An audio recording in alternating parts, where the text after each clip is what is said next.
Boa tarde, queridos irmãos.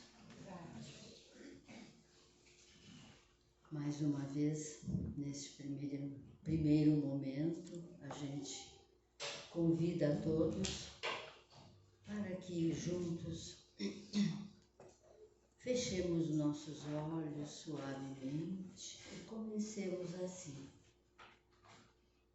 nos desprendendo das lides diárias e nos preparando para ouvirmos hoje, na palavra do nosso querido irmão Volney, o tema que é executar bem.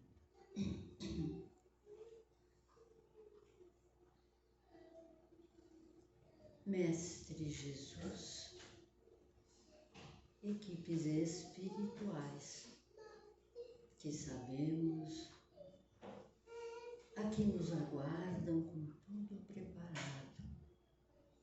Só temos que realmente dizer muito obrigada por este momento. Realmente sabemos que tudo depende de cada um individualmente, mas esta casa de oração, além de nos proporcionar o encontro, nos renova, nos faz energizar positivamente, com mais força, com mais fé. Portanto, obrigada, Senhor, por mais este encontro de hoje. Que assim seja.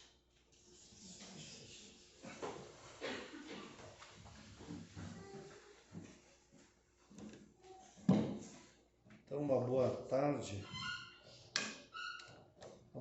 a todos e a todas.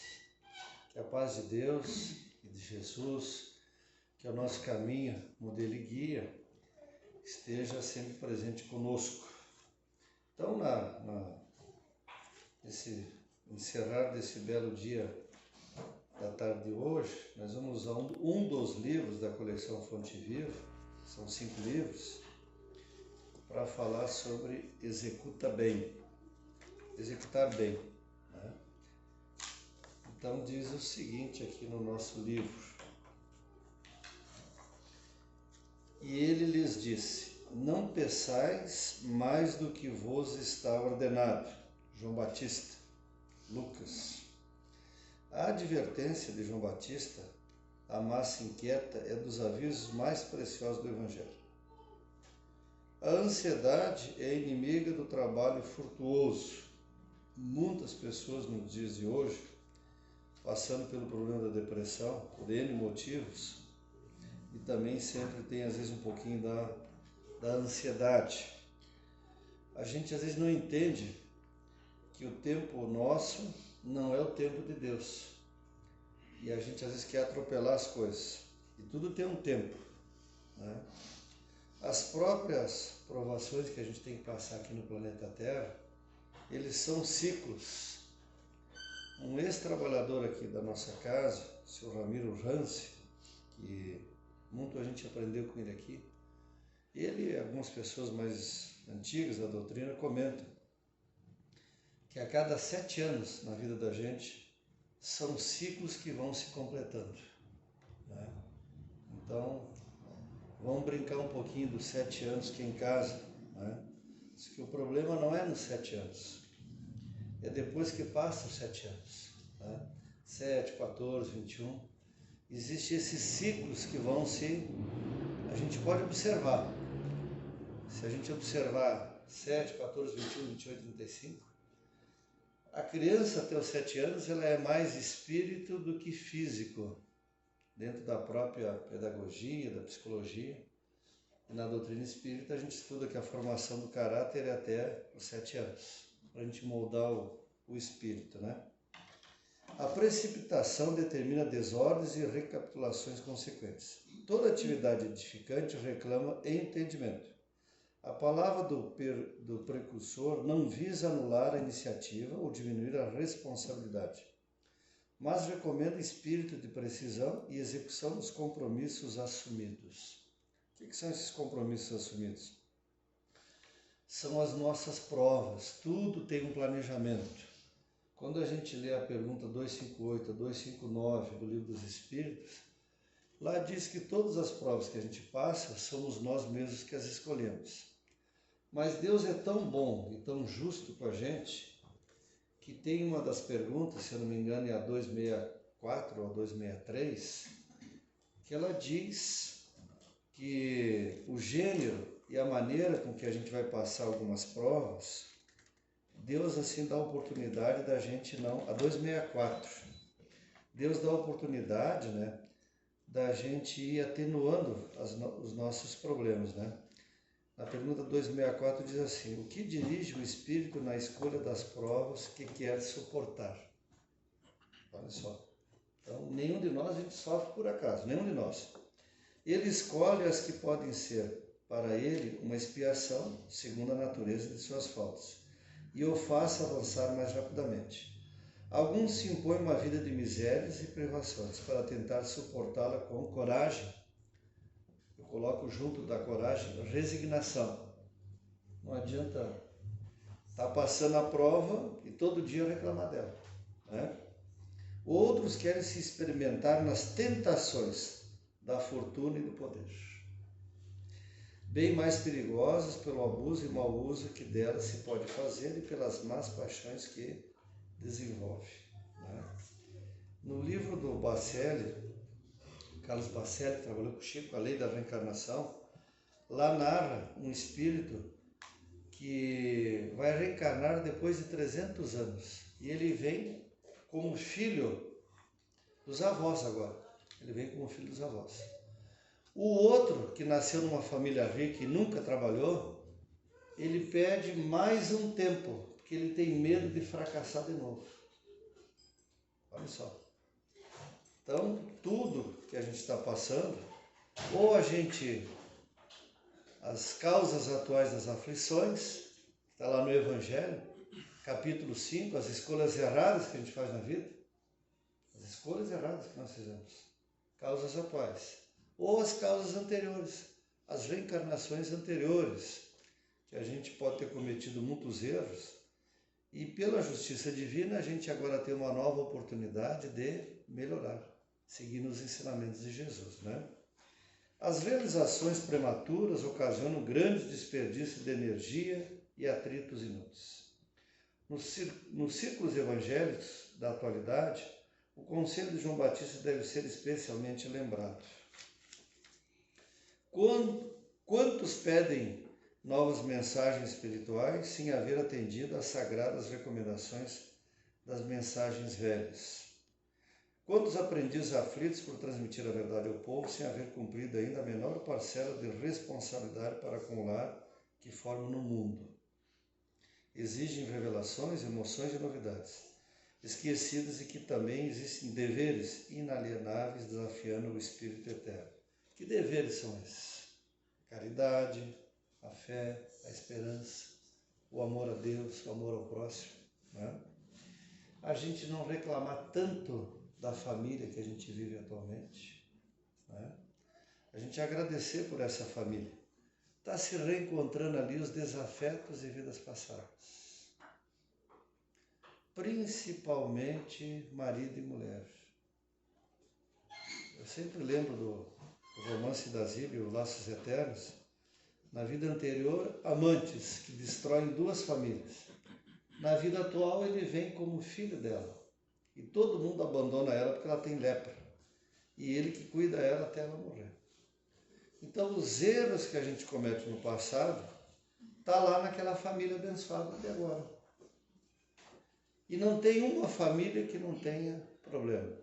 E o grande desafio da família, atualmente, é a concorrência com a tecnologia. O Rossandro Klinger, lá de Campina Grande, que ele é palestrante, psicólogo, quando ele veio a Caxias, tem 2 frases dele que para a gente lembrar quando voltar para casa. Que a tecnologia aproxima os distantes, isso aqui aproxima os distantes, né? E outras tecnologias, e afasta os próximos. Quantas pessoas que saem para almoçar em família e todo mundo na mesa com o celular ligado? Ou em casa, o pessoal falando pelo WhatsApp dentro de casa, né? E no início aqui quando fala, né, quantos pedem novas mensagens espirituais? A gente perde um familiar. Muitos já querem saber notícia na semana seguinte. Não é assim que funciona, gente. O telefone toca de lá para cá. Eles têm que ter autorização para se comunicar. E normalmente, quando eles visitam a família, eles se decepcionam com a gente. Porque muitos já começam a brigar pelo inventário no velório. No Livro dos Espíritos, tema das perguntas, que em alguns casos de morte é permitido a pessoa que morreu vir na primeira reunião que a família vai tratar sobre divisão de bens. Vocês imaginem a decepção, né? E aí eu lembro uma frase para todos nós, que o caixão ele não tem gaveta, a mortalha não tem bolso, e a herança é aquilo que o morto deixa para os vivos se matarem. Se não tiver um bom planejamento sucessório, dá muita briga, né? Por quê? De novo, uma das coisas que mais atrasa nós, seres humanos, o apego às coisas materiais. Está num dos livros do Chico que todas as doenças físicas vêm das doenças espirituais que a gente tem. A ansiedade, né? A falta de paciência, a mágoa, a falta de perdão. A gente sempre recebe muito recado da espiritualidade. Todo mundo que está aqui hoje, que tem problema em casa, com o pai, com a mãe, com a sogra, com o sogro, com os cunhados, a gente tentar se reconciliar. A gente não perder mais tempo. A gente está ali, o pacotinho que está ali é o nosso merecimento. Filhos que não visitam pais, pais que abandonam filhos, né? Noras que têm ciúme da mãe ou do pai. Por que isso? Os desafetos se reencontrando. Às vezes a nora é a esposa de vidas passadas e vice-versa. E a gente fica no esquecimento do passado, que nem fala aqui no capítulo 5 do Evangelho, que a gente esquece, mas algumas lembranças, quando a gente olha para as pessoas, a gente encontra muitas pessoas que dizem assim, nossa, como foi bom conhecer o Delcio que está aqui, um amigo de longa data. E outros a gente vê uma vez, nossa, que pessoa difícil de conviver, só no olhar.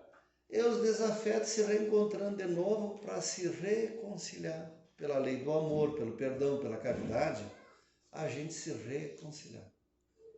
Olhem como Deus é bom com a gente. Deus dá uma segunda mãe, que é a sogra. O segundo pai, que é o sogro, se a gente quiser. A gente observa assim, todas as famílias têm alguns problemas de relacionamento e vem pela falta de paciência, às vezes a falta de evangelho no lar, a falta de limite com os nossos filhos, não é? Muito correto algumas atitudes que a gente tem visto de pais que estão tirando o celular dos filhos. Tirando. Não é? Por quê? Limite. Tem que conversar, tem que ter limite. Né? Para finalizar aqui, né, diz assim, o programa individual de trabalho da alma no aprimoramento de si mesma, na condição de encarnado ou desencarnado, é lei soberana. Inútil enganar o homem a si mesmo com belas palavras, sem lhes aderir intimamente. De qualquer modo, haverá na experiência de cada um de nós a ordenação do Criador e o serviço da criatura. Não basta multiplicar as promessas ou pedir variadas tarefas ao mesmo tempo. O tempo de Deus não é o nosso tempo, uma coisa de cada vez. Não precisa se matar trabalhando 18, 19 horas, que de tempo em tempo sempre tem uma moda nova. Né? é os CEOs nas empresas com 23, 24 anos, que entende que tudo está errado que as empresas estão fazendo. É as modas que entende que a família tem que ser uma família, não a família que Deus sugeriu, né? E aí a gente colhe as consequências. Na doutrina espírita, a gente não condena, a gente não julga nada, a gente orienta, que é uma doutrina que é a pedagogia do amor. Ela nos orienta as consequências de coisas que são feitas pelos homens. Tudo tem um preço na encarnação seguinte, né? Para encerrar, eu vou ler só 2, 3 parágrafos desse livro, do Chico, muito apropriado para os nossos dias de hoje. Os irmãos que estão em casa também assistindo a palestra. Ele tem o título Calmo. Vale para todos nós, inclusive o palestrante, todos nós, né? Aí diz assim, ó: nas crises, estarás diante de algum problema que te parece positivamente insolúvel. Não acredites que a fuga te possa auxiliar. Pensa nas reservas de forças que jazem dentro de ti e aceita as dificuldades como se apresente. Não abandones a tua possibilidade de trabalhar e continua fiel aos próprios deveres. Os deveres a Deus, à família, ao trabalho, a gratidão pela vida, né? Muitos de nós esquecemos de agradecer. Estava tão bonito hoje de tarde, com sol. Mas agradecer quando tem chuva, agradecer por tudo, né? Assume as responsabilidades que dizem respeito. Evita comentar os aspectos negativos da provação que atravesses, né? No livro do Richard Simonetti, O Bem-Aventurados Aflitos, tem 2 pessoas que desencarnam com câncer, com 63 anos de idade.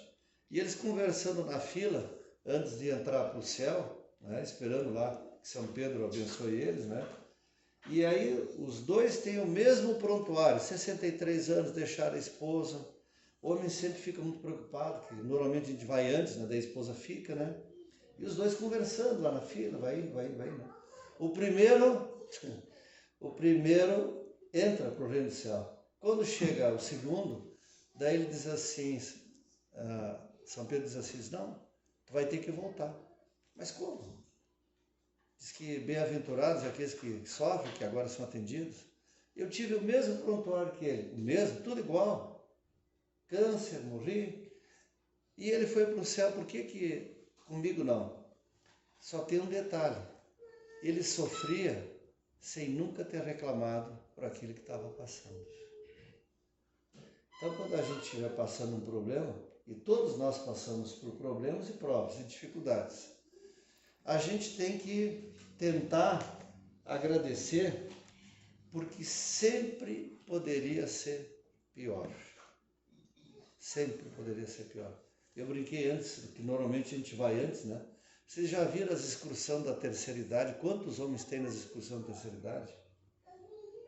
Quem pegar um avião e ver o pessoal, observem lá, 90% são mulheres, 10% é homem. Então nós homens precisamos se cuidar mais, né? E aprender junto com as esposas, com as mães, com os filhos, para a gente ter uma vida mais alegre, porque as provas elas vão passando. Só o fato de a gente conseguir vir aqui na casa espírita, alguns não conseguem vir, né? Não consegue porque a pessoa esquece da prece, esquece do evangelho, esquece da água fluida, esquece de botar a mão no bolso e ajudar as pessoas, né? E tudo vai passando, tudo vai se ajeitando, né? Esses dias eu estava escutando uma outra pessoa que trabalhou com o Chico, disse que quando ele desencarnou, ele se ajoelhou do lado da cama, o Brasil comemorando o penta da seleção brasileira de futebol, né, 30 de junho de 2002, e ele se ajoelha do lado da cama e já vê o corpo ali, né, agradecendo por tudo que ele passou.